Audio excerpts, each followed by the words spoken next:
আসসালামু আলাইকুম। আলহামদুলিল্লাহ, আজকে আমাদের 2 নং ইলিশ ইউনিয়নের 2 নং ওয়ার্ডের আয়োজিত যেই একটি মিছিল, নির্বাচনী মিছিল বের করেছেন, আমাদের সামনে নেতৃত্ব দিচ্ছেন হাফেজ মোহাম্মদ সালাউদ্দিন ভাই, 2 নং ওয়ার্ডের সভাপতি।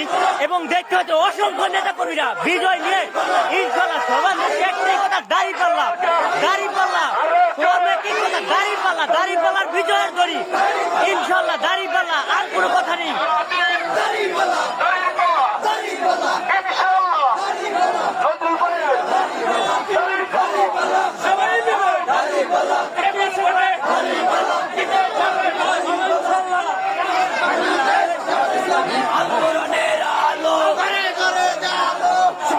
আপনারা দেখতে পাচ্ছেন যে অসংখ্য মানুষ যে 2 নং ওয়ার্ডের উদ্যোগে যে আজকে মিছিলটি বের করছেন নির্বাচনী, আপনারা অনেকেই যুক্ত হয়েছেন।